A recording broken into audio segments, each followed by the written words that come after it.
नमस्कार दोस्तों, स्वागत है आप सभी का हमारे न्यूज़ चैनल पे। तो चलिए बात करते हैं आज की एक बड़ी खबर पे। मोदी मंत्रिमंडल का विस्तार कब होगा यह किसी को नहीं पता है कि प्रधानमंत्री नरेंद्र मोदी अपनी सरकार में अगली फेरबदल कब करेंगे, उसमें किसको जगह मिलेगी और किसकी छुट्टी होगी। लेकिन इन सब के बीच एक नाम की चर्चा तेज हो गई है। बिहार में एलजेपी के नेता चिराग पासवान के पिछले कुछ दिनों से जैसे बीजेपी और जेडीयू बिहार में अलग हुई, चिराग खुलकर बीजेपी के लिए बोलने लगे और बिहार में अपनी पकड़ बनाने के लिए बीजेपी उनको अपने मंत्रिमंडल में शामिल भी कर सकती है, क्योंकि बिहार में चिराग की अच्छी खासी पकड़ है और युवाओं में उनका क्रेज भी देखने को मिलता है। इस हिसाब से उनको मंत्रिमंडल में शामिल किया जा सकता है और कोई बड़ी जिम्मेदारी दी जा सकती है। लोकसभा के बाद बिहार में विधानसभा का चुनाव है, जिसमें बीजेपी अपनी पैठ जमाने की कोशिश करेगी और ऐसा भी हो सकता है कि तेजस्वी के खिलाफ बीजेपी चिराग को अपना सीएम कैंडिडेट बना दे। आपको क्या लगता है, कमेंट करके बताएं।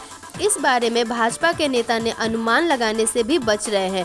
भाजपा के एक बड़े नेता पिछले दिनों पत्रकारों के सामने झल्लाते हुए कहा कि इस कयास का कोई मतलब नहीं है, क्योंकि सिर्फ एक ही व्यक्ति को पता है कि कब विस्तार होगा, कौन रहेगा और कौन हटेगा। लेकिन यह तय बताया जा रहा है कि प्रधानमंत्री मोदी अपनी सरकार में फेरबदल करेंगे। इस साल होने वाले विधानसभा चुनावों और अगले साल के लोकसभा चुनाव की तैयारियों को ध्यान में रखकर फेरबदल की जाएगी। ध्यान रहे, दूसरी बार सरकार बनने पर प्रधानमंत्री मोदी ने सिर्फ एक बार मंत्रिमंडल में फेरबदल की और वह भी सरकार बनने के कोई 2.5 साल के बाद। कहा जा रहा है कि अब एक आखिरी फेरबदल होने वाली है। वह फेरबदल कब होगी, इसे लेकर कुछ अंदाजा है। भाजपा की राष्ट्रीय कार्यकारिणी की बैठक 16 और 17 जनवरी को दिल्ली में होने वाली है, यानी एक महीने का खरमास खत्म होने के बाद भाजपा की राष्ट्रीय कार्यकारिणी होगी। इसके बाद 31 जनवरी से संसद का बजट सत्र शुरू होने की संभावना है।